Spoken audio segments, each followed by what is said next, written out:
तं येन तस्मै श्रीगुरवे नमः। श्रीचैतन्यमनोभीष्टं स्थापितं येन भूतले सोऽयं रूपः कदा मह्यं ददाति स्वपदान्तिकम्।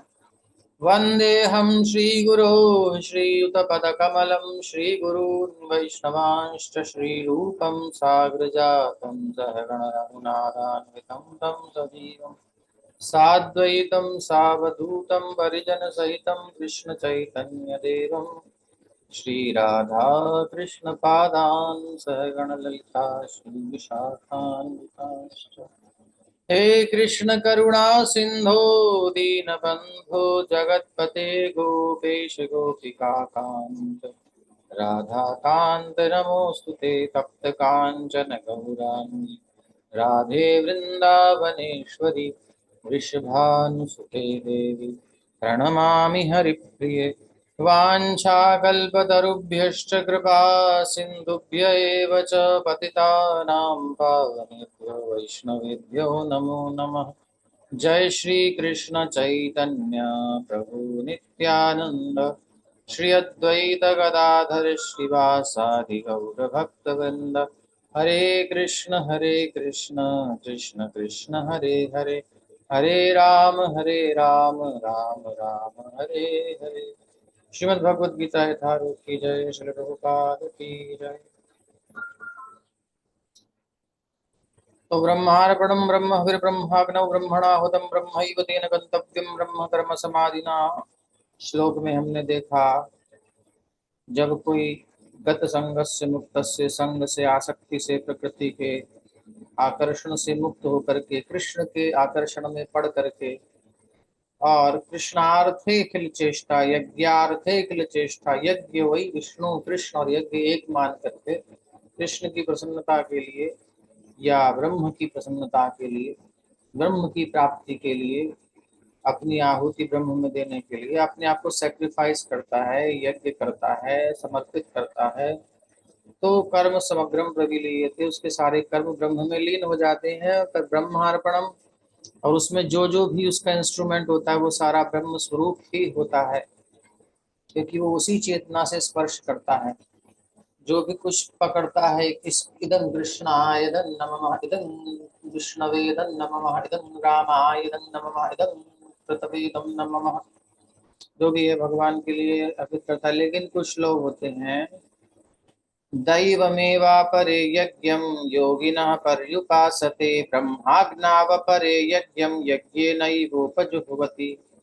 सब लोग अलग अलग स्टेजेस पर होते हैं, तो जो जिस स्टेज पर है वहीं से वो यज्ञ करे। कहने का मतलब ये है, यज्ञ आवश्यक है, जीवन यज्ञमय होना चाहिए, कभी त्याज्य नहीं है। न त्याज्यम, त्याग नहीं करना चाहिए यज्ञ का। तो कुछ योगी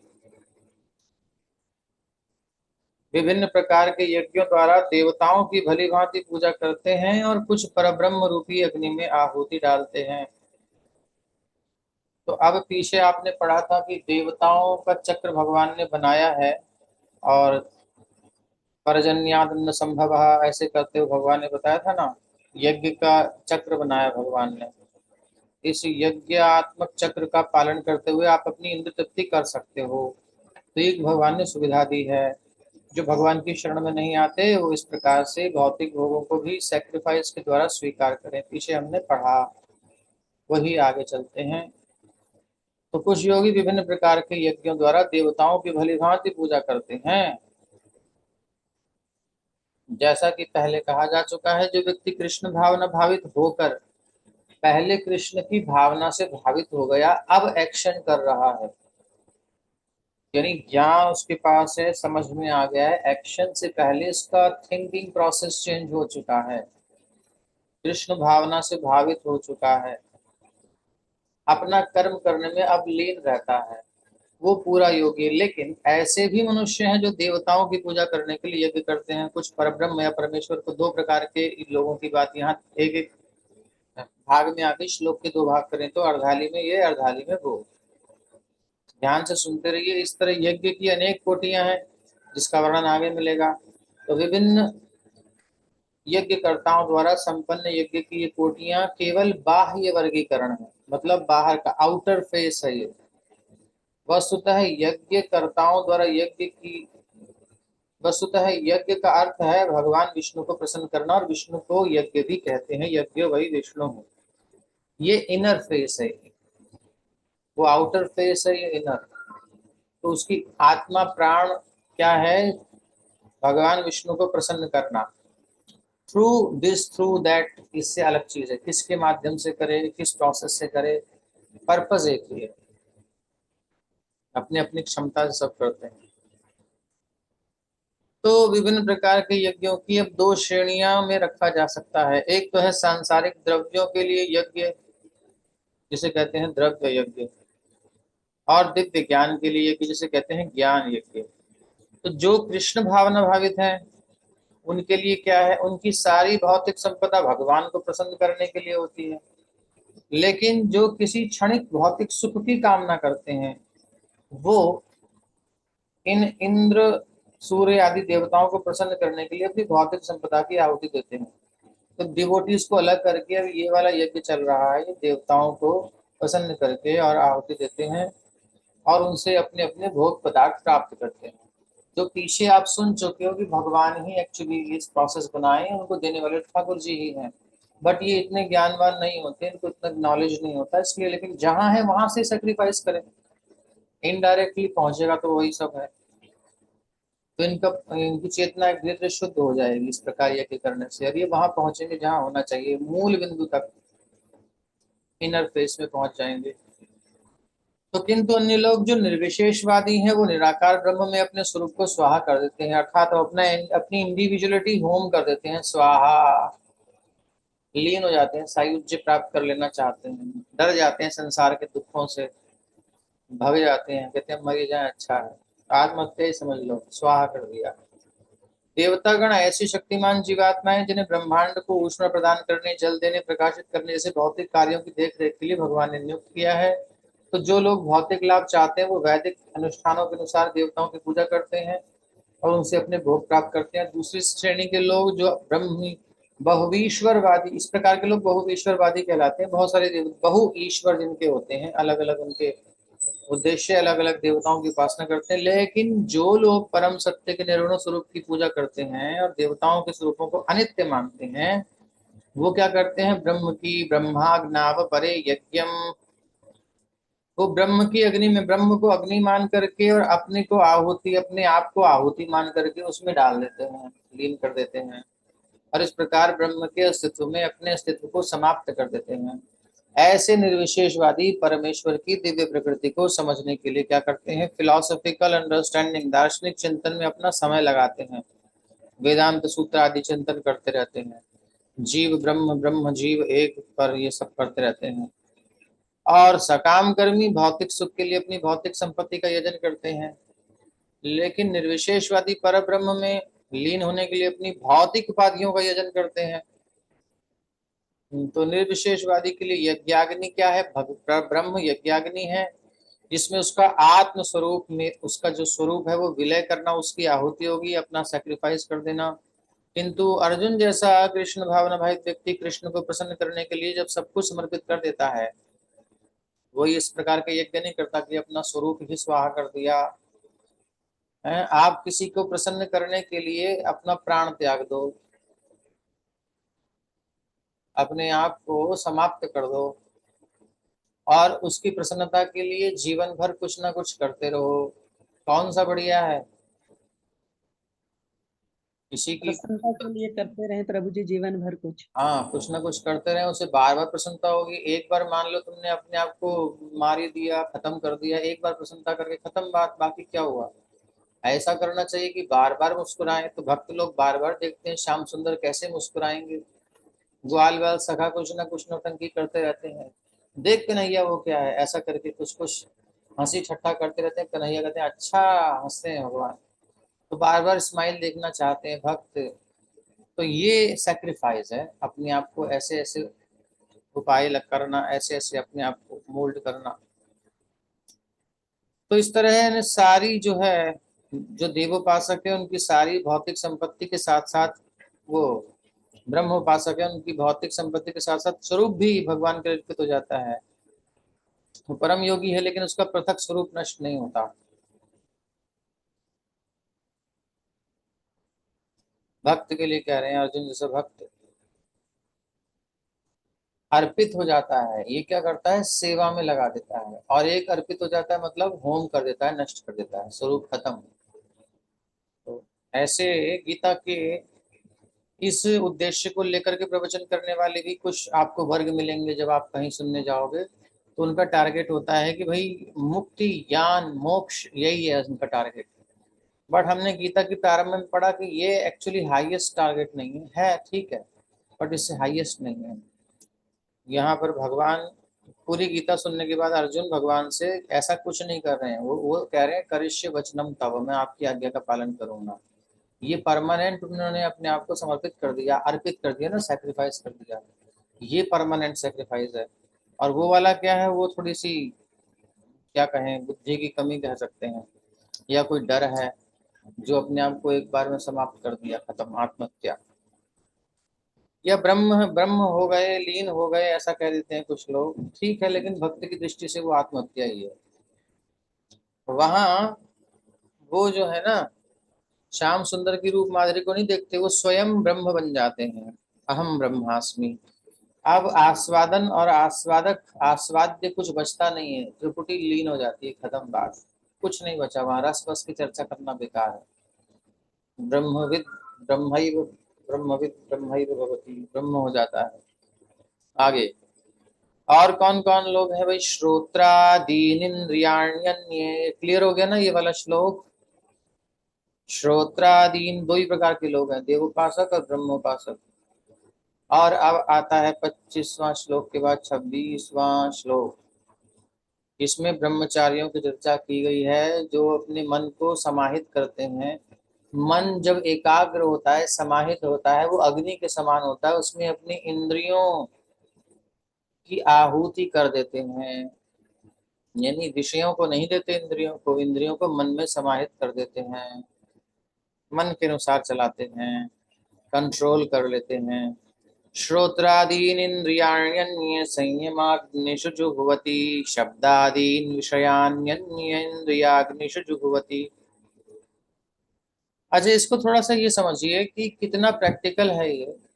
अब हमारी लाइफ में हम देखें तो कोई सैक्रिफाइस बचा है हमारे जीवन में? कहाँ कोई सिखाता है? स्कूल कॉलेजेस में, घर बार, जहाँ भी देखो भोग सिखाया जाता है, सैक्रिफाइस नहीं सिखाया जाता, त्याग नहीं सिखाया जाता, यज्ञ नहीं सिखाया जाता, कैसे सुख भोग करो ये सिखाया जाता है। हर एक गजेट इसी प्रकार का है। तो श्रोत्रादीन इंद्रियाण्यन्ये संयमाग्निषु जुह्वति, शब्दादीन विषयान्यन्येन्द्रियाग्निषु जुह्वति। तो इनमें से कुछ विशुद्ध ब्रह्मचारी, यानी कि पोले ब्रह्मचारी नहीं, विशुद्ध ब्रह्मचारी, जिनका नियंत्रण पूर्ण होता है। पहले के समय में जिसका कंट्रोल मन पर जितना, उसका उतना सम्मान, और जो जितना लफंडर ढीला उतना बेकार। और आज जिसका मन, जिसका चंचल, जितना ज्यादा चंचल, जितना वो संसार में विषयों में रमण करे, वो उतना नंबर एक। और जो संयम करके अपने आप को बैठ जाए, अपना नियंत्रण कर ले, उसको इतनी वैल्यू नहीं दी जाती है। धीरे धीरे ऐसा कल्चर आ रहा है। तो इनमें से कुछ यानी विशुद्ध ब्रह्मचारी श्रवण आदि क्रियाओं द्वारा इंद्रियों को मन की नियंत्रण रूपी अग्नि में स्वाहा कर देते हैं। और सेकंड पार्ट में गृहस्थों की चर्चा है। कैसे गृहस्थ? जिनका सब कुछ नियमित, बिल्कुल संयमित है। नियमित गृहस्थ इंद्रिय विषयों को इंद्रियों की अग्नि में स्वाहा कर देते हैं। बहुत सुंदर है ये। मानव जीवन के चारों आश्रमों के सदस्य हैं ब्रह्मचारी, गृहस्थ, वानप्रस्थ, सन्यासी। ठीक। तो पहली लाइन में ब्रह्मचारी हैं श्लोक की, दूसरी लाइन में गृहस्थ हैं। अब इनको समझिए। ये चार आश्रम किस लिए हैं? कोई भी इंद्रिय तृप्ति के लिए नहीं है, सब के सब पूर्ण योगी बनने के लिए है। इसलिए ब्रह्मचारी, वानप्रस्थ, सन्यासियों के सामने गृहस्थ ये नहीं कह सकते कि अरे हम तो गृहस्थ हैं, हम तो भोग नहीं करेंगे तो कैसे। कहीं ऐसी कोई बात नहीं है। सबके लिए एक नियम है कि आपको यज्ञ करना चाहिए और पूर्ण योगी बनना चाहिए। योगी मतलब भगवान से युक्त होना चाहिए, इंद्रिय विषयों से वियुक्त होना चाहिए, भोग से वियुक्त होना चाहिए। उनके अंदर जो भोग है वो, मानव जीवन पशुओं की भांति इंद्रिय तृप्ति के लिए नहीं बना है, क्योंकि अगर आप हम इंद्रिय तृप्ति करते हैं तो क्या होता है, हम पशु ही हो जाते हैं उसी समय। अतएव मानव जीवन के चारों आश्रम इस प्रकार व्यवस्थित हैं कि मनुष्य आध्यात्मिक जीवन में पूर्णता प्राप्त कर सके। भौतिक जीवन में पूर्णता कभी किसी को मिली है? भौतिक जीवन में मटेरियल लाइफ में कोई पूरा नहीं होता, सब अधूरे रहते हैं। चाहे वो इंद्र बन जाए तब भी इंद्रम ब्राह्मम पदम याचते, इंद्र चाहता है मैं ब्रह्मा बन जाऊं, यहाँ मजा नहीं आ रहा है। ऐसे ही आगे बढ़ता रहता है। दीन कहे धनवान सुखी, धनवान कहे सुख राजा को भारी, राजा कहे महाराजा सुखी, महाराजा कहे सुख फलाने को भारी, फलाना कहे फलाने को भारी, फलाना कहे फलाने को भारी। ये चलता रहता है, जहां पहुंचे वहां यही चलता रहेगा, कोई पहुंचा नहीं है, सब चल रहे हैं। तो इसलिए ये पूर्णता मिलनी नहीं है, तो ऐसी दौड़ क्यों दौड़े जिसमें सब दौड़ते ही रहते हैं, कभी पहुंचते नहीं। ऐसी दौड़ दौड़नी चाहिए जिसमें जीत निश्चित हो। तो इंद्रिय तृप्ति के लिए नहीं बना है मनुष्य जीवन, ये बना है अपनी पूर्णता के लिए। और पूर्णता भौतिक जगत में नहीं मिल सकती, वो तो स्पिरिचुअल लाइफ में आके ही मिलती है। तो ब्रह्मचारी या शिष्यगण प्रामाणिक गुरु की देख रेख में इंद्र तृप्ति से दूर रहकर, अब ब्रह्मचारी यानी छोटे बच्चे जिनको ले सकते हैं हम, 5 वर्ष की अवस्था से गुरुकुल में एंट्री हो जाती थी, और उसको क्या सिखाया जाता था? इंद्रिय संयम। अब ये पढ़िए इंद्र संयम की पूरी ब्रह्मचार्य की लिस्ट पूरी, तो पता चलेगा भागवत में है, हर आश्रम का वर्णन किया गया है। 7वें स्कंद में 14 अध्याय के बाद, नहीं 10 अध्याय के बाद वहां सब आश्रमों का वर्णन है, और भी जगह वर्णन है। तो अब क्या ब्रह्मचर्य का पालन करेंगे? जो डिवोटी हैं उनके बच्चे भी दे दनादन इंद्र तृप्ति करते हैं। कोई वाणी पर नियंत्रण नहीं, कोई विचारों पर नियंत्रण नहीं, और क्या कहें, गुरुकुल में सब नियंत्रण में रखा जाता है। गुरुकुल से बच्चा रहना नहीं चाहता है, गुरुकुल में रहने पर नियंत्रण में रहना पड़ेगा, और नियंत्रण पसंद नहीं है तो माता पिता को बहाना बना करके गुरुकुल से भगाता है कि वहां तो फलानी चीज है, वहां तो फलानी चीज है, और घर में मौज करने को मिल रही है, जो चाहे वो करो। और आजकल इंद्र तृप्ति के लिए सबसे बड़ी डिवाइस है आपके पास एंड्रॉयड, आपके पास टैबलेट, आपके पास लैपटॉप, पीसी। और फालतू के लोग संसार में घूम ही रहे हैं, जिनका खुद का कोई पर्पज नहीं है लाइफ का, जो बेले हैं उनके साथ वो फ्रेंडशिप करता है, उसकी इंद्रियां और भटकती हैं। तो ऐसे परिवेश में क्या ब्रह्मचर्य का पालन होगा? और जो सो कॉल्ड यूनिवर्सिटीज हैं या कॉलेज हैं या स्कूल्स हैं, वहां पर भी क्या होता है सबको पता है। तो ये सब चीजें हैं, ये इंद्रिय तृप्ति की ओर ले जाने वाली हैं। और जबकि ब्रह्मचारी या शिष्यगण प्रामाणिक गुरु की देखरेख में इंद्रिय तृप्ति से दूर रहकर इंद्रिय तृप्ति की भावना नहीं रखते, उनको मना किया जाता है, सेक्रीफाइस सिखाया जाता है, सेवा भाव सिखाया जाता है। लेकिन घर में रह के बच्चा बदमाश बन जाता है, भोगी बन जाता है, क्योंकि माँ बाप उसे लाड़ लड़ाते हैं, और राजा बेटा करके वो बिगड़ जाता है। तो सेवा भाव बच्चों को देना चाहिए। सेवा भाव का मतलब पूरा समय बिजी रहना, समाज में सेवा भावना रहे। तो इंद्रिय तृप्ति से दूर रहना, चाहे ऐसे रहे वैसे रहे, इंद्रिय तृप्ति से दूर रहकर मन को वश में करते हैं, ये है ब्रह्मचारियों के लक्षण। इंद्रिय तृप्ति बिल्कुल नहीं, और मन को वश में करना है। ठीक है, गुरु के आदेश से चलना है, तपस्या करनी है। गुरु जी अगर कह दे बेटा प्रसाद पाने आओ तो आ जाओ, और गुरु जी भूल गए बाई चांस, तो जाना नहीं है पाने, फिर उस दिन पाना नहीं है, भूखे रहना है। ऐसी तपस्या करनी है। अब यहाँ तो सिर पे उठा देंगे, तुमने आज मुझे रोटी नहीं दी, ऐसा नहीं किया, वैसा नहीं किया, बात नहीं करूंगा। तो ये इन इंद्रियों को संयम करने का विधान। तो ये ब्रह्मचारियों के लिए है। ये कृष्ण, वे कृष्ण भावनामृत से संबंधित शब्दों को ही सुनते हैं, ये और कुछ नहीं सुन सकते। और मोबाइल खोल करके तो सब कुछ सुन सकते हैं, और मम्मी पापा पास ना हो तो फिर तो कोई बात ही नहीं है। मन बड़ा चंचल है, कैसे इसका दमन करूं। थोड़ा बहुत इधर भी देख लेता हूँ, पापा आगे एकदम से स्क्रॉल कर दिया था। क्या कर रहा है बेटा? पापा पापा पापा पढ़ रहा हूँ मैं। कुछ नहीं कर रहा। हाँ ठीक है, जैसे पापा का तुरंत। और इतने स्मार्ट होते हैं कि सारी हिस्ट्री विस्ट्री सब डिलीट कर देते हैं बढ़िया से, मम्मी पापा कुछ चेक ना कर पाए। तो भैया, लेकिन इसका क्या है, कृष्ण भावनामृत से संबंधित शब्दों को ही सुनने को मिलता है इनको। श्रवण ज्ञान का मूल आधार है। क्या सुन रहा है उसी को अंदर ले जाएगा, उसी से ज्ञान होगा, उसी प्रकार का ज्ञान होगा। हम्म। तो मूल आधार है, बहुत इंपॉर्टेंट पॉइंट है। श्रवण जो है ज्ञान का मूल आधार है। भगवत कृपा से श्रवण का थोड़ा सा स्वभाव हमारा है, इसी से बचे हुए हैं, नहीं तो मर जाते।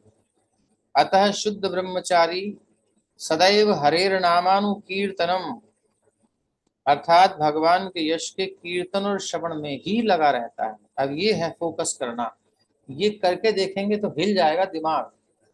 2 घंटा माला करने में अगर ये फोकस कर दिया जाए, कुछ और नहीं सुनना, कुछ नहीं सुनना, तो आज के कुछ नए नए लोग परेशान हो जाएंगे कि क्या हो रहा है, मैं तो मर जाऊंगा, ऐसे कैसे थोड़ी जिया जाता है। यही करते रहो, और फिर 24 घंटे इसी में रहना तो फिर समझ लो गया। तो श्रवण और कीर्तन में ही लगा रहता है, वो सांसारिक शब्द ध्वनियों से दूर रहता है। ये ब्रह्मचारी के लक्षण है। वो सांसारिक शब्द ध्वनियों से कोई भी चर्चा उससे दूर रहता है, और उसकी श्रवणेन्द्रिय हरे कृष्ण कृष्ण कृष्ण हरे हरे, हरे राम राम राम हरे हरे, इस प्रकार से आध्यात्मिक ध्वनि को सुनने में ही लगी रहती है। ये है ब्रह्मचारियों का सेक्रीफाइस या यज्ञ। संयम की अग्नि में अपने इंद्रियों को झोंक देते हैं। श्रोत्रादीन इंद्रियाण्यन्ये संयमाग्निषु जुह्वति।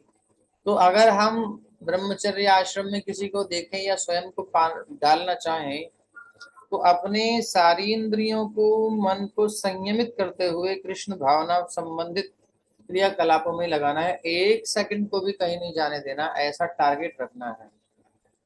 हाँ, तब तो ब्रह्मचारी है, नहीं तो फिर कहीं ना कहीं होल हो जाएगा और फिर पानी निकल जाएगा। जो भी संयम का जल भरा था सब खत्म हो जाएगा। अच्छा, ब्रह्मचारी अगर कहीं गृहस्थ बनता है तपस्या कर करके, और तो उसको बहुत सुख मिलता है, उसे बहुत आनंद आता है। क्यों? क्योंकि उसने तपस्या की अग्नि से अपने आप को बहुत शुद्ध किया है। तो एक तप का बल होता है। जैसे विश्वामित्र आदि हैं, बड़े ऋषि मुनि होते थे, इनको जब कोई अप्सरा मिलती थी तो इनको पता नहीं चलता था दिन किधर गया रात किधर गई। विषयों में सुख ऐसा होता ही नहीं, कहीं किसी को मिला हो तो बताओ। जितने भी सब विवाहित हैं, जिन्होंने भी, सबने विवाह किया है, जहां जहां भी सुख भोगा है, उसमें क्या कभी ऐसा लगा कि दिन रात पता ही नहीं चले, 2 3 दिन 4 5 दिन हो गए, पता ही नहीं चला कब दिन हुआ कब रात नहीं पता, ऐसा हुआ कभी? कभी नहीं होता, किसी के साथ नहीं होता। लेकिन जो जितना तपस्वी होता है, जितना संयमी होता है, उसका तेज, उसका आनंद उतना उतना और बढ़ जाता है। और उसके शरण से उसको रिड्यूस करते करते करते करते उसका लेवल नीचे आता है, तब तक उसे होश होता है कि अरे ये क्या हुआ। तो ऋषि बड़े तपस्वी होते थे, तभी तो स्वर्ग से आती थी अप्सराएं। नीचे वाली कोई हिला ही नहीं सकता था इनको, स्वर्ग से स्पेशल कैरेक्टर आते थे, एआई के द्वारा निर्माण करके इनके लिए स्पेशल भेजे जाते थे। जमीन वाले काम नहीं करते। हाँ। तो तब जो है, तब जा करके इनको आकर्षण हो करके, और ये कई महीने। हाँ, अच्छा चलो मैं संध्या करने जा रहा हूँ, संध्या हो गई, हंसने लगी जोर जोर से, हा हा हा हा हा। क्यों हंस क्यों रही हो? अरे आज आपको संध्या का स्मरण आया, कितने वर्ष बीत गए हमें रमण करते हुए, इतना होश नहीं, इतना आनंद, इतना सुख मिल रहा है। क्या है? तपस्या का क्षरण होता है। यही देवता चाहते हैं कि हमारे ऊपर तक न उठ जाए, तपस्या संयमित न हो जाए। तो जो होल कर देते हैं वहां से पानी बह जाता है, सारा तपस्या का जल, खत्म कहानी। तो इस प्रकार से ये ये प्रैक्टिकल चीज है। तपस्या करके, जैसे कि जमीन को अगर आप जोतोगे, बोओगे नहीं, तो वो जमीन में कुछ समय के बाद थोड़ा सा रेस्ट दोगे तो खेती अच्छी होती है। और आजकल फटाफट फटाफट खेती, एक फसल के बाद दूसरी फसल, जबरदस्ती उसमें उत्पादक डाल डाल करके उर्वरक, और उसको व्यर्थ कर दिया। भूमि में वो दम नहीं रहा। ऐसे इंद्रियों में जब संयम होता है, तपस्या करती हैं, तो उनके अंदर भोग की क्षमता और पर्याप्त हो जाती है। इसलिए भी यह है कि गृहस्थ में जाने वाले को ब्रह्मचर्य का पालन ढंग से करना चाहिए, ताकि वहां कुछ कर सके, निभा सके। और नहीं तो फ्रस्ट्रेट हो जाएगा, परेशान हो जाएगा, इरिटेट हो जाएगा, जल्दी जल्दी डाइवोर्स ले लेगा। संयम ही नहीं है। कई सारे साइड इफेक्ट होते हैं अगर तपस्या नहीं है तो। तो इस प्रकार से ब्रह्मचारी तो सीधा ऊर्ध्व गति को प्राप्त होता है, ऊपर ही ऊपर जाता है, उसे कोई रोक नहीं सकता। अगर वो कहीं अपने शब्दों को कुछ और ना सुने, कुछ ना देखे ना। अब आती है गृहस्थों की बात। तो इसी प्रकार से गृहस्थ भी, जिन्हें इंद्र तृप्ति की सीमित छूट है, ज्यादा छूट नहीं है, सीमित छूट है, बड़े ही संयम से इन कार्यों को पूरा करते हैं। इंद्रिय तृप्ति के कार्यों को पूरा करते हैं बड़े संयम से। ऐसे समझो, खुजली हो रही है, हल्का सा हाथ बस लगाना है, ऐसे ही। जब रगड़ के खुजाना नहीं है, हल्का सा हाथ लगाना है, उतना मजा ले लो, ज्यादा नहीं। क्योंकि ज्यादा रगड़ोगे तो जल जाएगा, घाव बढ़ जाएगा, जीवन बर्बाद हो जाएगा, आग लग जाएगी, जीवन में रस नहीं बचेगा। और साथ में ट्रीटमेंट भी करते रहो। ऐसा खुजली है तो थोड़ा सा खुजा लो, ज्यादा नहीं। सीमित, बिल्कुल सीमित छूट है, क्योंकि रोग है ना एक्चुअली।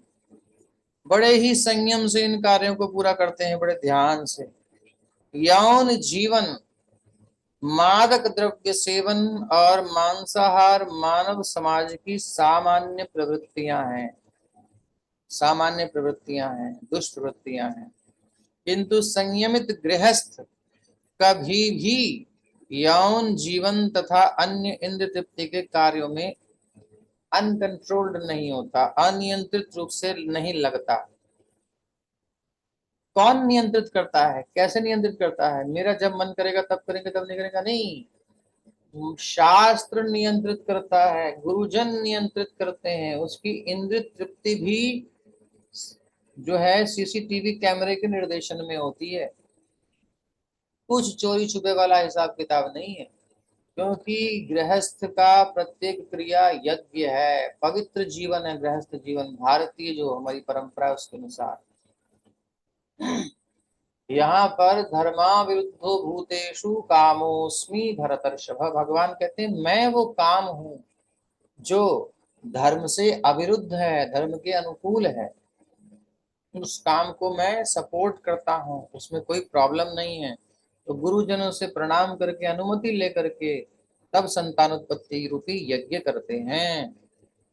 इसी उद्देश्य से उसमें अनियंत्रित रूप से प्रवृत्त नहीं होता। इसी उद्देश्य से प्रत्येक सभ्य मानव समाज में धर्म विवाह का प्रचलन है। सभ्य मानव समाज में ये संयमित अनासक्त यौन जीवन भी संयमित है और आसक्ति रहित है। अनासक्त यौन जीवन भी एक प्रकार का यज्ञ है।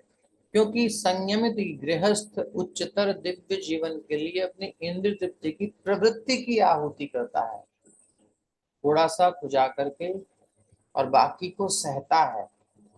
ज्यादा नहीं, खुजली होगी तो फिर घाव बढ़ जाएगा ना। थोड़ा सा खुजा करके और बाकी सहता है। सहता है तो पार हो जाता है, खुजाएगा तो फंस जाएगा। तो बेस्ट तो यही है, ब्रह्मचारी रहे। क्योंकि नहीं खुजाना है, संकल्प कर लिया, बात खत्म। और थोड़ा सा खुजाना है तो फिर मन करेगा दोबारा खुजाने का, ये है। अच्छा, अब गृहस्थों के लिए कितना सुंदर व्यवस्था है। ब्रह्मचारी जो है अपने ओज को, अपने तेज को ऊपर चढ़ा देता है, ब्रह्म की ओर ले जाता है। लेकिन गृहस्थ अपने ओज को नीचे की ओर लेके जाता है। तो जो ऊर्जा होती है उसे घृत मान सकते हैं, यज्ञ में घृत की आहुति होती है। तो जो घृत है वो ऊर्ध्व गति और करके ब्रह्म में, भगवान में ही उसको अर्पित कर देता है। वो जो घृत है वो ओज बन के प्रकट होता है, ज्योति बनता है उसके मस्तक में, उसके चित्त में ओज बन के, ज्योति बन के प्रकट होता है। और यहाँ पर गृहस्थ क्या करता है, वह अपना जीवन का सार सर्वस्व पति और पत्नी मिल करके अर्पित करते हैं। उसमें एक पिंड प्राप्त होता है, एक बालक प्राप्त होता है। और उनके दोनों के मन में होता है कि हम अपना जो भी कुछ है, सब मन का, सारी इंद्रिय तृप्ति की भावना जो भी कुछ है, समाहित करते हैं भगवान की सेवा के लिए। तो वो इस भावना से समर्पित करते हैं अपने तेज को, ओज को। और उससे जो बालक उत्पन्न होता है उसे भगवत भावना में अर्पित करते हैं। प्रभुपाद कहते हैं ऐसे गृहस्थ अगर मिल जाए तो आनंद आ जाए। गुरुकुल बनाए प्रभुपाद ने इसलिए बनाए थे कि भाई जितने चाहे संतान उत्पन्न करो, कोई समस्या नहीं है, इसमें कोई दोष नहीं है। जितनी चाहे संतान उत्पन्न करो, यदि आप इस भावना से उत्पन्न कर रहे हो। और वह क्या है, वो वो एक दीपक के समान है, वो एक ओज तेज के समान है। जो आपका तेज था वो सारा बालक में आ गया। आपका समर्पण, आपका सेक्रीफाइस ही तो है वो। आपके शरीर का, मन का सेक्रीफाइस ही तो है वो। और उसमें ये कामना रहे भगवान की सेवा के लिए, तो वो आपने यज्ञ किया है। लेकिन ये बच्चा मेरी देखभाल करेगा, मेरा ध्यान रखेगा, मेरा मानेगा, ये करेगा वो करेगा, तो फिर आपने यज्ञ नहीं किया, फिर आपने इंद्रिय तृप्ति की है। हम्म। तो भगवान की सेवा के लिए उसको लालन पालन करके और भगवत सेवा में समर्पित जब करते हैं, तो फिर आप जो है यज्ञ कर रहे हैं, ऐसा मानना चाहिए। तो ये है। इसमें कोई डाउट है किसी को तो पूछ सकते हैं, नहीं तो आगे चलते हैं। उद्देश्य की पवित्रता से सब पवित्र है। तो गृहस्थ इंद्रिय विषयों को इंद्रियों की अग्नि में अर्पित करते हैं, और ब्रह्मचारी इंद्रियों को संयमित करके मन की अग्नि में समर्पित करते हैं। तो इधर को ले जाता है, दूसरा उधर से ले जाता है, दोनों कहीं जैसे भी हो, जहां भी हो, यज्ञ करो। और अब आती है आत्म संयम की बात। सर्वाणि इंद्रिय कर्माणि प्राण कर्माणि चापरे आत्म संयम योगाग्नौ जुह्वति ज्ञान दीपिते। दूसरे जो मन तथा इंद्रियों को वश में करके आत्म साक्षात्कार करना चाहते हैं, संपूर्ण इंद्रियों तथा प्राण वायु के कार्यों को संयमित मन रूपी अग्नि में आहुति कर देते हैं। तो यहाँ पर किसकी चर्चा है, प्रभुपाद जी कह रहे हैं पातंजल योग पद्धति की। पतंजलि द्वारा सूत्रबद्ध योग पद्धति का निर्देश है। पतंजलि कृत योग सूत्र में आत्मा को प्रत्यगात्मा तथा परागात्मा कहा गया है। जब तक जीवात्मा इंद्रिय भोग में आसक्त रहता है, इंद्रियों के विषयों को एंजॉय करने में आसक्त रहता है, बार बार बार बार करना चाहता है, तब तक वो परागात्मा कहलाता है। और जैसे ही वो इंद्रिय भोग से सेपरेट हो जाता है, विरत हो जाता है, तो प्रत्यगात्मा कहलाता है। तो ये परागात्मा प्रत्यगात्मा की परिभाषा पातंजलि योग सूत्र की दे दी। जीवात्मा के शरीर में क्या होती है, 10 प्रकार के वायु कार्यशील रहते हैं। कितने प्रकार के वायु कार्यशील रहते हैं? 10 प्रकार के वायु कार्यशील रहते हैं। कौन कौन से? और इसे श्वास प्रक्रिया यानी प्राणायाम द्वारा जाना जाता है। पतंजलि की योग पद्धति बताती है कि किस तरह शरीर के वायु के कार्यों को तकनीकी उपाय से नियंत्रित किया जाए, जिससे अंततः वायु के सभी आंतरिक कार्य आत्मा को भौतिक आसक्ति से शुद्ध करने में हेल्पफुल हो, सहायक बन जाए। तो ये जिनकी शारीरिक चेतना बहुत प्रबल है, उन लोगों के लिए ये है। जो थोड़ा भी उठ गए हैं, जिनका स्थिति थोड़ी सी भी उठ गई है, जो पशुवत नहीं है, मतलब नियरेस्ट पशु नहीं है, उनको सीधा भजन करना चाहिए। नहीं तो ये बहुत निकृष्ट जिनकी चेतना है, देहासक्त बहुत है, उनके लिए ये फिर टेक्निकल चीजें हैं। इस योग पद्धति के अनुसार प्रत्यगात्मा ही चरम उद्देश्य है, यानी इंद्रिय तृप्ति से उसको रोक लेना। योगश्चित्त वृत्ति निरोध, निरोध मतलब रोक देना। ठीक। अब क्या होगा, नियंत्रित किया जाए जिससे अंततः, हाँ ठीक ही हो गया। यह प्रत्यगात्मा पदार्थ की क्रियाओं से प्राप्त की जाती है, पदार्थ की क्रियाओं से।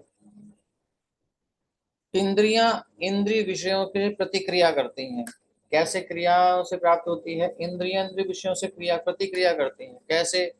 कान शब्द से प्रतिक्रिया करता है, सुनने के लिए आकर्षित रहता है हमेशा, और तुरंत जैसे शब्द होता है तो सुनाई दे जाता है। आंख हमेशा देखने के लिए तैयार रहती है, प्रतिक्रिया करती है, कुछ भी रूप है इसके सामने तुरंत पकड़ती है।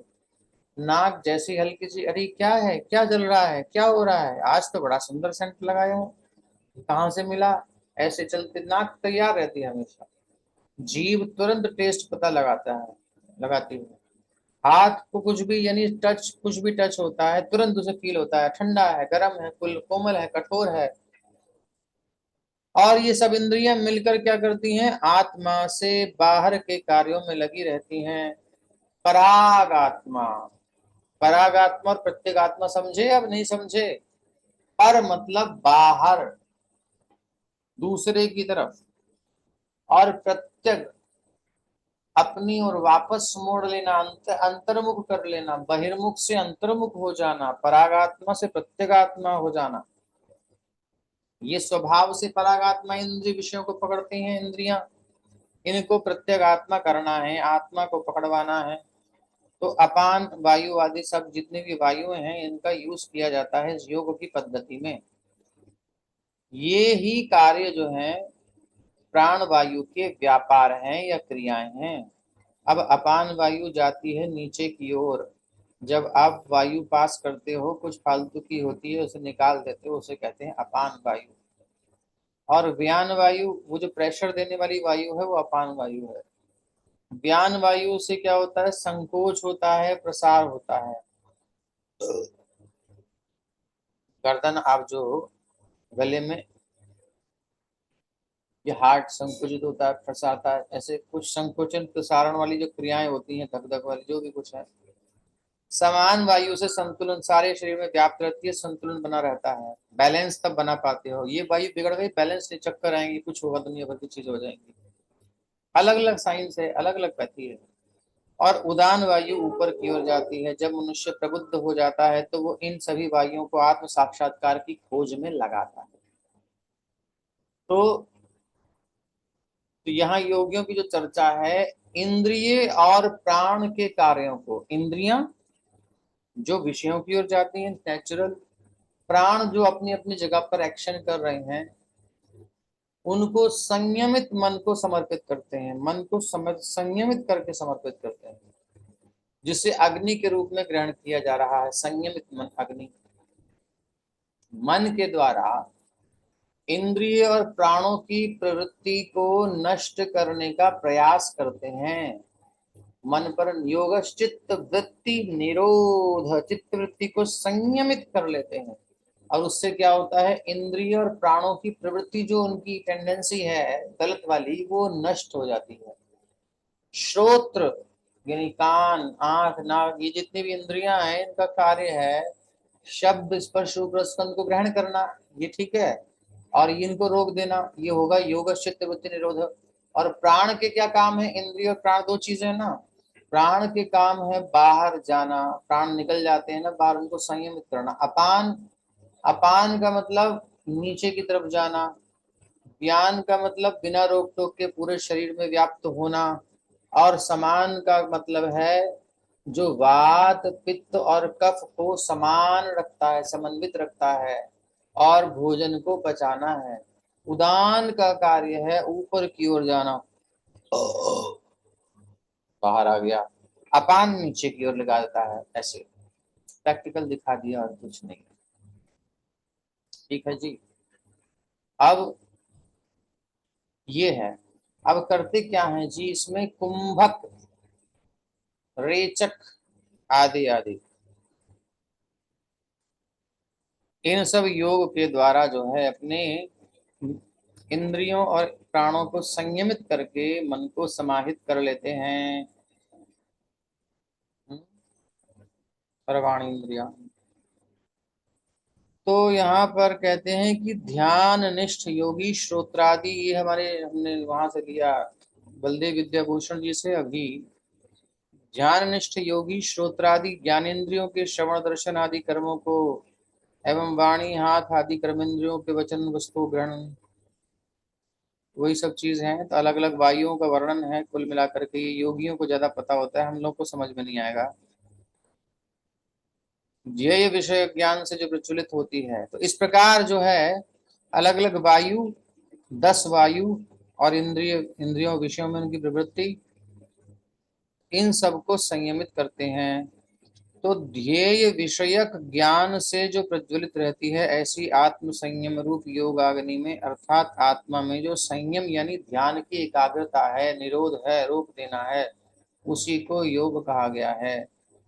तो उस योग रूप अग्नि में होमते हैं या स्वाहा करते हैं, समर्पित करते हैं। मतलब ये है कि ध्येय को अच्छी तरह जानकर कि टारगेट क्या है मेरी लाइफ का, उसको जानकर मन का संयम करके उसमें लग जाते हैं, सबसे उपरत हो जाते हैं, इंद्रिय विषयों से भी ऊपर उठ जाते हैं, और प्राणों की समान वान ध्यान सबको संयमित करके कुंभक का अभ्यास करके, जैसे ध्रुव महाराज ने वायु पीना, वायु पी करके रहे, फिर लास्ट में वायु पीना भी छोड़ दिया, कुंभक चढ़ा लिया, खींचा अंदर और रोक दिया। यहाँ लगाया जालंधर बंध, उद्यान बंध, गुदा मार्ग से अंदर सिकोड़ लिया और रोडी को, चिन्ह को छाती पर लगा दिया, तो यहाँ से भी वायु नहीं जा सकती, नीचे से भी। उसमें एड़ी लगा करके नीचे दबा करके और आसन, सिद्धासन पर या किसी आसन पर बैठ करके और बिल्कुल संयमित कर लिया। और मन जैसे, ये आप देख सकते हो, अगर ज्यादा रोक दिया ना प्राणवायु को तो एकदम दुनिया खत्म होने लगती है, मन एकदम ठिक जाता है। जब कितना विकास सता रहा हो, कुछ नहीं कर सकता, कितना क्रोध आ रहा हो, प्राण समान करके ढक दिया, खत्म हो जाएगा तुरंत। ये बहुत प्रैक्टिकल है, लेकिन सब कर नहीं सकते हैं। खाने को नहीं मिलता है एकादशी को तो जान निकल जाती है, प्राण नहीं रहेंगे तो मर ही जाएंगे। तो अलग अलग प्रोसेस हैं, कुल मिलाकर के उद्देश्य वही है। द्रव्य यज्ञास्तपो यज्ञा योग यज्ञा तथा परे स्वाध्याय ज्ञान यज्ञाश्च यतयः संशितव्रताः। आगे कहते हैं कि कठोर व्रत को अंगीकार करके कुछ लोग अपनी संपत्ति का त्याग करके, कुछ कठिन तपस्या द्वारा, अब ये लिटिल बिट सब बता दिए ठाकुर जी ने, कुछ अष्टांग योग पद्धति के द्वारा, अभ्यास द्वारा, और अथवा दिव्य ज्ञान में उन्नति के लिए वेदों के अध्ययन के द्वारा प्रबुद्ध बनते हैं। ये अलग अलग प्रकार के प्रबुद्ध हैं। दान के द्वारा, द्रव्य यज्ञ, तो द्रव्य यज्ञ अथवा अपनी संपत्ति का यजन करते हैं, संपत्ति। तप यज्ञ अथवा कठिन तपस्या का यज्ञ करते हैं। अष्टांग योग पद्धति, योग यज्ञ, योग यज्ञ मतलब अष्टांग योग पद्धति का अभ्यास करते हैं। वेद अध्ययन मतलब स्वाध्याय करते हैं, जैसे गीता का हम अध्ययन कर रहे हैं। अथवा दिव्य ज्ञान में उन्नति के लिए वेदों का अध्ययन करते हैं, इससे हमको नॉलेज तो मिल ही रही है ना। स्वाध्याय यज्ञ ज्ञान यज्ञाश्च यतयः संशितव्रताः। तो ये अलग अलग प्रकार के यज्ञ हैं, सब सिंपल हैं तो क्लियर है, इसमें कोई कठिन नहीं है खास, सब क्लियर है ना। आगे चलते हैं। आगे प्रभुपाद जी कहते हैं इस लास्ट में, इसमें ये अलग अलग यज्ञ हैं और उच्च जीवन की तलाश में लगे रहते हैं सारे यज्ञ करता, लेकिन कृष्ण भावना में तो इन सबसे अलग है, क्योंकि ये परमेश्वर की डायरेक्ट सेवा है। ये सब लोग किधर किधर से घूम घाम के कहाँ कहाँ से गाड़ी को निकाल नुकूल करके, जंगल से, हाईवे से, ऊपर जो है क्रॉसिंग से, कहाँ से ले लेकर के, फ्लाई ओवर से घुमा घुमा करके लाएंगे, तब जाके पहुंचेंगे। और कृष्ण भावना में डायरेक्ट भगवान तक पहुंचना है, डायरेक्ट सीधा भगवान की सेवा में लग जाना है। कान घुमा घुमा के पकड़ने की जरूरत नहीं है, जहां पहुंचना है वहां सीधा ही पहुंचो। तो इसे उपर्युक्त किसी भी यज्ञ से प्राप्त नहीं किया जा सकता, किंतु भगवान तथा उनके प्रामाणिक भक्तों की कृपा से ही प्राप्त किया जा सकता है भक्ति।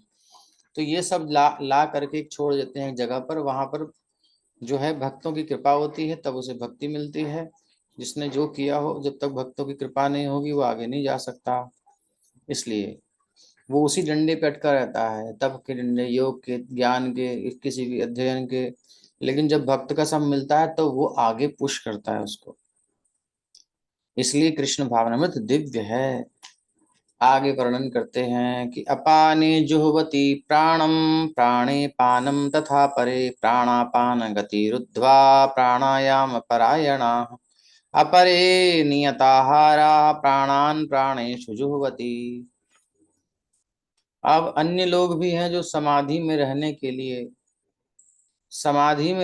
लिए श्वास को रोके रहते हैं, प्राणायाम करते हैं। वो अपान में प्राण को और प्राण में अपान को रोकने का अभ्यास करते हैं।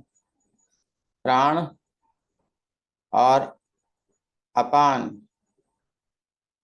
प्राण, अपान, अपान, प्राण, ऐसे चेंज कर करके अंत में प्राण और अपान दोनों को रोक देते हैं और समाधि में जाना चाहते हैं। अन्य योगी कम भोजन करके प्राण की प्राण में आहुति देते हैं। भोजन की आहुति, प्राण में भोजन चाहिए, भूख लगती है ना प्राण को। तो अब जो है प्राण को भोजन न दिया जाए तो प्राण को प्राण की आहुति दे दी, प्राण से प्राण को ही समाहित कर दिया। तो यानी इस प्रकार से व्रत आदि रख करके, तपस्या करके, तो श्वास को रोकने की योग विधि प्राणायाम कहलाती है। प्रारंभ में हठ योग के विविध आसनों की सहायता से इसका अभ्यास किया जाता है। ये सारी विधियां इंद्रियों को वश में करने और आत्म साक्षात्कार की प्रगति के लिए संस्तुत की जाती हैं। इस विधि में क्या होता है, शरीर के भीतर वायु को रोका जाता है जिससे वायु की गति की दिशा उलट सके। अपान वायु निम्नगामी होती है और प्राण वायु ऊर्ध्वगामी होती है। तो प्राणायाम में योगी क्या करता है, विपरीत दिशा में श्वास लेने का तब तक अभ्यास करता है जब तक दोनों वायु उदासीन होकर पूरक अर्थात सम नहीं हो जाती। अब ये योगियों की भाषा है, योग समझ सकते हैं, हमारे काम की है नहीं। आप में से कोई है महानुभाव जो समझना चाहे तो आपको योगी से मिला देंगे, चिंता मत करिए, हम योगी नहीं है वो वाले। लेकिन अगर आप किसी की जिज्ञासा है तो अवश्य योगी से हम आपको भेंट करवा देंगे, कम से कम आपकी जिज्ञासा शांत कर देंगे। लेकिन करना कठिन है। बद्रीनाथ में देखा, बहुत अच्छी बात। हम बद्रीनाथ में देखा, हम यहीं देखते हैं। नेपाल का साधु है, इस्कॉन में था पहले, भी इधर आ गया। एक जैसे आज गोस्वामी लोग पहनते हैं ना, नीचे केवल गुहियांग को ढकने के लिए कॉपिन के ऊपर एक अधोवस्त्र, अर्धवस्त्र, घुटने से ऊपर तक का कपड़ा रहता है। चाहे इतना टेम्परेचर हो, हाई या लो, उसे कुछ नहीं देखोगे आप करते हुए, और ऐसे ही घूमेगा, पूरा बॉडी भारी, कोई बीमार भी नहीं होता। और कीर्तन जबरदस्त करता है, हरे कृष्ण, नियम पूरा है उसका, जाएगा आएगा। अभी तो खैर तपस्या कर रहे हैं माना महाराज जी, कभी कभी आए थे यहाँ उसके, तो ऐसे ही देखते हैं। कईयों को देखा है हमने। एक साधु ही बरसाना में रहते थे, पहाड़ की गर्मी, ऐसी भयंकर गर्मी में भी पहाड़ पर पेड़ के नीचे, और सर्दी पड़े तो ज्यादा पड़े वहां, उसमें भी वहीं। और यहाँ तक कि राधा रानी के चरणामृत पर कितने महीने तो रहे। अब ये सब शक्तियां आती हैं जब आदमी शरीर से ऊपर उठ जाता है। हम लोगों की जान क्यों निकलती, क्योंकि हमारी चेतना ना बहुत लो क्लास में है, लो ऑर्बिट में है। अन्नमय कोश, प्राणमय कोश, विज्ञानमय, आनंदमय, ऐसे करते करते आगे बढ़ता जाता है। तो अन्नमय कोश में पशुओं की चेतना रहती है, जो जनरल पब्लिक होती है ऐसी होती है, थोड़ा बहुत खाने को इधर उधर हुआ उसकी जान निकल जाती है। एकादशी तो मतलब मर ही जाएंगे, हमारे बस की नहीं है, हम नहीं रख सकते। तो ये क्या है, शरीर में चेतना है, अन्नमय कोश नहीं है। थोड़ा उठती जाएगी, इन चीजों से आप ओवरकम कर लोगे नेचुरली, कुछ एफर्ट नहीं करना, स्वाभाविक। तो चेतना को जितना उठाएंगे सब चीजें अपने आप आएंगे, कृष्ण भावना में समाहित है। आगे प्रभुपाद इसी को क्लियर करते हुए एक श्लोक उद्धृत करते हैं कि देखो भाई, लंबा जीवन करने की क्या आवश्यकता है, जो जीवन है उसे सेवा में लगा दो, परिपूर्ण कर दो। जीवन के अंत में भगवान के पास भेज दिया जाएगा, अगर भगवान की सेवा में लगा रहेगा। दीर्घजीवी बनने की जरूरत नहीं। कुंभक रेचक ये के द्वारा जो है अपनी सांसों को नियंत्रित करके दीर्घायु जी सकता है, क्योंकि सांसें जितनी होती है उतना ही जीना है। सांस रोक दी उसने, लॉन्ग टाइम में जाकर के ली, लंबा जीवन जिएगा, उससे फायदा क्या। पर्पस तो नहीं फुल हुआ। पर्पस हो रहा है अगर 10 साल 20 साल के जीवन में, 40 50 60 साल के जीवन में, तो बस बढ़िया है जिंदगी। तो इस प्रकार से मां च यो अव्यभिचारेण भक्ति योगेन सेवते सगुणान समतीत्यैतान ब्रह्म भूयाय कल्पते। तो कल के प्रश्न का उत्तर वही जो हम दिए थे, तो यहाँ है कि भगवान कहते हैं भैया, जो व्यक्ति भगवान की निश्चल भक्ति में प्रवृत्त होता है, माम मतलब भगवान आपके लिए कह रहे हैं, मेरी भक्ति में तो प्रवृत्त होता है, वो प्रकृति के गुणों को लांग जाता है जिसमें सब फंसे हुए हैं, और तुरंत आध्यात्मिक पद को प्राप्त होता है। तो ये सिंपल और इफेक्टिव प्रोसेस है। कृष्ण भावना भावित व्यक्ति दिव्य अवस्था से प्रारंभ करता है, वो बिगिनिंग से नहीं करता, वो स्टार्ट ही वहीं से करता है। लिफ्ट का उदाहरण लीजिए, हमने दिया है आपको। हम्म, सीढ़ी पर पहली सीढ़ी, दूसरी सीढ़ी, तीसरी सीढ़ी, चौथी सीढ़ी, आप ऐसे अपग्रेड कर रहे हो। लेकिन लिफ्ट में जब आप एंट्री करते हो तो क्या आप नहीं पहुंच गए छत पर? बताइए, आपको एक्स्ट्रा एफर्ट करना है कुछ छत पर पहुंचने के लिए? केवल इसमें लिफ्ट में एंटर करने तक का प्रयास करना है। जो आपकी एंट्री है वो ही एक्सट्रीम लेवल पर है। कैसे, बस आप लिफ्ट में रहिए, समझने की जरूरत नहीं। जब लिफ्ट खुले तब निकल के देखिए, अरे हम तो कुछ भी नहीं किए, पहुंच गए। सीढ़ी वाला जब आया, जान निकल गई उसकी। भौतिक जगत में सीढ़ी से चलना अच्छा है, लेकिन स्पिरिचुअल लाइफ में लिफ्ट से चलना बढ़िया है। ठीक है। तो इस प्रकार से दिव्य अवस्था से प्रारंभ करता है। अब यहाँ इंद्रिय निग्रह के मामले में कम भोजन करना लाभप्रद होता है। इंद्रिय निग्रह के लिए बिना भवबंधन से निकलना संभव नहीं है, और भगवान के भक्त को खुद ही कम खाने की आदत हो जाती है, क्योंकि भगवान को भोग लगा हुआ ही खाना है, और वो भी इंद्र तृप्ति के लिए नहीं खाना है, जीवन धारण के लिए खाना है। ठीक है ना। तो इसलिए वो स्वयं भगवान की कृपा से उसकी नेचर, क्योंकि वो प्रसाद दिव्य है ना, उसे दिव्य धरातल पर ले जाता है, शारीरिक चेतना से उठा देता है उसको। तो इस प्रकार से भगवान कहते हैं देखो भैया, ये जितने भी है ना सबरे, सर्वेप्येते यज्ञ विदो यज्ञ क्षपित कल्मषाः यज्ञशिष्टा मृतभुजो यान्ति ब्रह्म सनातनम।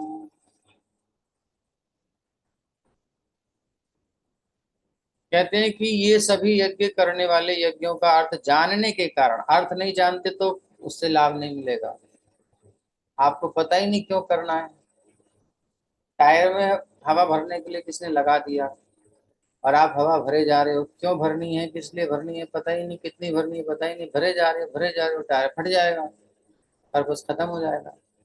है ना। तो ऐसे ही सांस फूं फां करते रहो, और कुछ पता ही नहीं इसका पर्पस क्या है, तो उसका क्या लाभ होगा, जीवन निकल जाएगा।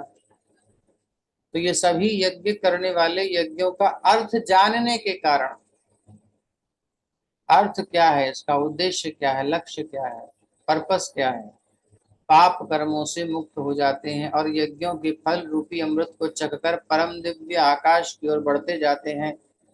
तो अलग अलग स्टेप पर सब पहुंचते हैं। विभिन्न प्रकार के यज्ञों, द्रव्य यज्ञ, स्वाध्याय यज्ञ, योग यज्ञ की उपर्युक्त व्याख्या से ये देखा जाता है कि इन सबका एक ही उद्देश्य है। वो क्या है? इंद्रियों को नियंत्रित करना, योग नियंत्रित करना। इंद्रिय तृप्ति ही भौतिक अस्तित्व का मूल कारण है। हमारी मटेरियल वर्ल्ड में एग्जिस्टेंस है, हमारी सत्ता है, हम एग्जिस्ट करते हैं इस भयानक दुखालय में। क्यों करते हैं? उसकी जड़ क्या है? कॉज क्या है? इंद्रिय तृप्ति। जितने भी योग के प्रोसेस हैं उसमें इस इंद्रिय तृप्ति पर कुठाराघात किया जाता है। और आज की जो परिवेश है उसमें इंद्रिय तृप्ति को प्रोत्साहित किया जाता है। बस इतना समझ लीजिए। संसार से कट ऑफ करना है तब बचोगे, नहीं तो अगल से बगल से निकलने वाला कहीं ना कहीं थोड़ा सा प्रभाव डाल के जाएगा। कब तक कट ऑफ करना है? जब तक दूध मक्खन ना बन जाए। दूध दूध है तो पानी को चैलेंज नहीं कर सकता, बचे बिना उसमें जाएगा तो मिल ही जाएगा। मक्खन जब तक नहीं बने तब तक दूध को पानी से बचना चाहिए।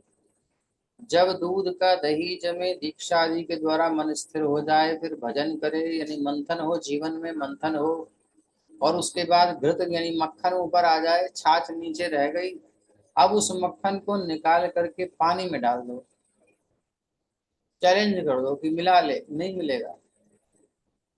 तो जब तक हमारी चेतना विषयों से प्रभावित होने की टेंडेंसी रखती है तब तक कट ऑफ करना बेस्ट है। साधना करके इसको उठा लेना चाहिए और उसके बाद फिर प्रचार में निकले, कोई टेंशन नहीं है। नहीं तो उससे पहले प्रभाव पड़ता ही पड़ता है, कोई कितना हूं कुछ कहे,